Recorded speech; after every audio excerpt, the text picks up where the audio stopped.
Welcome back to the channel guys. This is CA Kavita. कैसे हैं आप सब? आई होप सब लोग बहुत बढ़िया से होंगे। तो गाइस आज हम देखेंगे meaning of consideration in GST.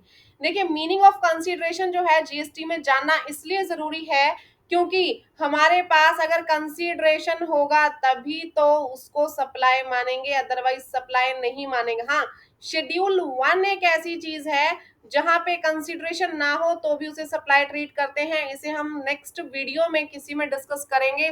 तो यहाँ पे मैं आपको बता दूं कि जो नॉर्मली एक्सेप्ट शेड्यूल 1 यानी शेड्यूल 1 के अलावा जो नॉर्मल केसेस हैं वहां पे अगर कंसीडरेशन नहीं है तो उसे हम जीएसटी की डेफिनेशन में नहीं लाएंगे, उसके ऊपर हम जीएसटी नहीं लगाएंगे क्योंकि विदाउट कंसीडरेशन जो है सिर्फ शेड्यूल 1 के अंदर हमारे पास जीएसटी लगता है। क्लियर? तो मीनिंग ऑफ कंसीडरेशन सबसे पहले हम जान लेते हैं कि कंसीडरेशन है क्या।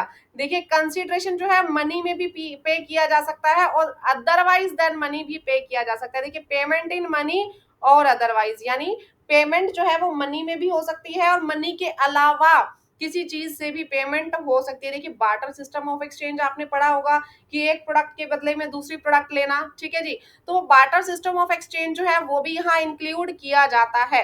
तो पेमेंट जो है वो मनी में भी हो सकती है और अदरवाइज देन मनी में भी हो सकती है। क्लियर?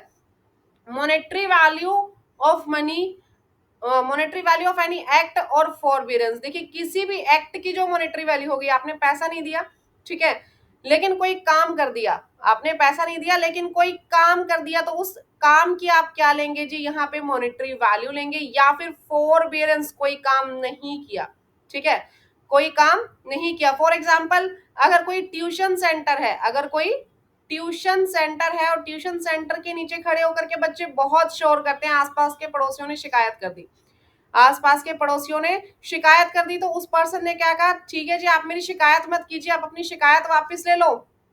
जो ट्यूशन सेंटर का मालिक था उसने बोला जी आप मेरी शिकायत जो है वो वापस ले लो, मैं एक काम किया करूंगा, यहाँ पे एक बहुत अच्छा गार्डन जो है गार्डन बनवा दूंगा सारी सोसाइटी के लिए और आप लोगों को बहुत बेनिफिट हो जाएगा। तो यहाँ पे जो फॉरबियरेंस, जो काम उसने नहीं किया उससे रिलेटेड, जो आपने कोई काम ना करने से रिलेटेड जो आपने पैसा लिया वो भी कंसीडरेशन माना जाएगा। ठीक है जी, किसी काम को ना करने से रिलेटेड भी पैसा लेना वो भी कंसीडरेशन माना जाएगा, उसके ऊपर भी जीएसटी आएगा। क्लियर?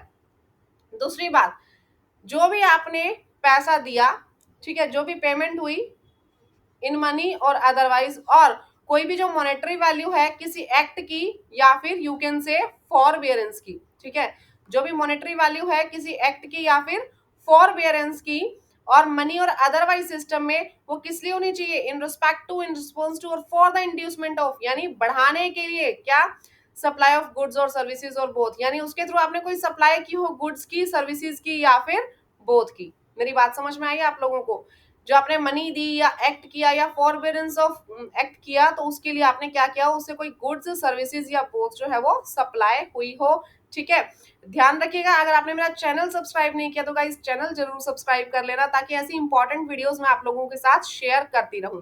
दूसरी बात, अगर आपको ये जो चार्ट है, चार्ट लेना है तो ये टैक्सोनेशन की साइट पे जाके आपको मेरे सारे चार्ट मिल जाएंगे। मैं लिंक नीचे डिस्क्रिप्शन बॉक्स में आप लोगों को दे दूंगी। ठीक है, it can be made by recipient or any third party. The main important thing is that कि जो कंसिडरेशन है जरूरी नहीं है कि वो पार्टी दे जिसको आपने सप्लाई किया है। फॉर एग्जाम्पल, ए ने बी को गुड्स दी या सर्विसेज दी या एनीथिंग बोथ दिया, ठीक है, तो जरूरी नहीं है कि कंसिडरेशन जो है वो मूव ऑन बी की तरफ से हो।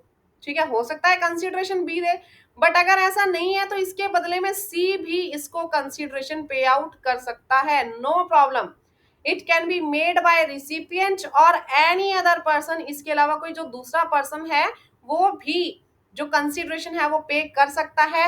And the next most important thing is that कि जो सब्सिडी है, सब्सिडी अगर सेंट्रल गवर्नमेंट ने दी है, ध्यान रखिए, या फिर स्टेट गवर्नमेंट ने दी है, that subsidy will not be included. ठीक है जी, ये जो सब्सिडी दी है सेंट्रल गवर्नमेंट ने और स्टेट गवर्नमेंट ने, ये इंक्लूड नहीं होगी। फिर से मेरी बात सुनिए, मैं मोटा मोटी फिर से रिवीजन करवा देती हूँ। कंसिडरेशन क्या है? कंसिडरेशन क्या है? या तो पेमेंट इन मनी हुई हो, अदरवाइज हुई हो, ठीक है, या फिर monetary value of any act और फॉरबियरेंस। Clear everyone? कोई एक्ट किया हो तो भी, कोई एक्ट ना करने के पैसे लिए हो तो भी। दूसरी बात, in respect to, in response to और for the inducement of supply of goods और सर्विसेज, और बहुत यानी कि आपने गुड्स और सर्विसेज जो है उनका सप्लाई किया हो। It can be made by recipient और एनी अदर पर्सन, कोई अदर पर्सन भी कर सकता है। Subsidy of the central government, state government will not be included. Third party payment लेनी है, थर्ड पार्टी ने पेमेंट कर दी कंसिडरेशन की तो ठीक है। दूसरी बात, सेंट्रल गवर्नमेंट स्टेट गवर्नमेंट ने कोई सब्सिडी दी है तो वो इंक्लूड नहीं करनी कंसिडरेशन में। And the main thing is that deposits will not be considered. Deposits को कभी भी कंसिडरेशन नहीं मानला अनलेस, जब तक कि supplier applies such consideration as deposit, sorry, supplier applies such deposit as consideration. जब तक सप्लायर उस डिपॉजिट को कंसिडरेशन ट्रीट नहीं करता तब तक आप उसे कंसिडरेशन नहीं मानेंगे। देखिए मैं विद एग्जांपल आप लोगों को बताती हूँ, ठीक है। क्या हुआ, ए इज अ पर्सन, ए कोई भी एक पर्सन है, ठीक है।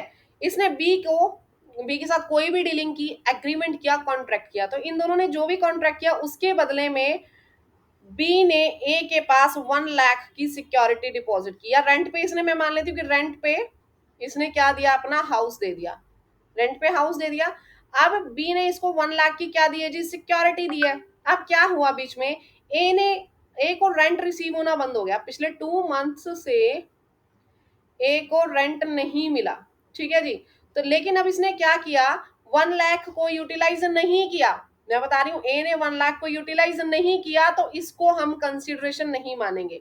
ए ने इस 1 लाख को छेड़ा ही नहीं है तो इसको मैं कंसिडरेशन नहीं मानूंगी। लेकिन अब क्या हुआ, इस 2 की बजाय यहाँ पे 4 महीने हो गए, ठीक है, 4 मंथ्स हो गए, तो ए ने क्या किया, ए ने इस डिपॉजिट की वैल्यू से अपना 4 मंथ्स का जो रेंट था वो रिकवर कर लिया, ठीक है। 20,000 पर मंथ रेंट था तो 80,000 इसने क्या किया, रेंट के अंदर ट्रांसफर कर दिया, और यहाँ पे इसकी सिक्योरिटी जो है वो माइनस होके कितनी बच गई, 20,000 वैल्यू पे आ गई। यहाँ तक मेरी बात क्लियर हुई आप लोगों को।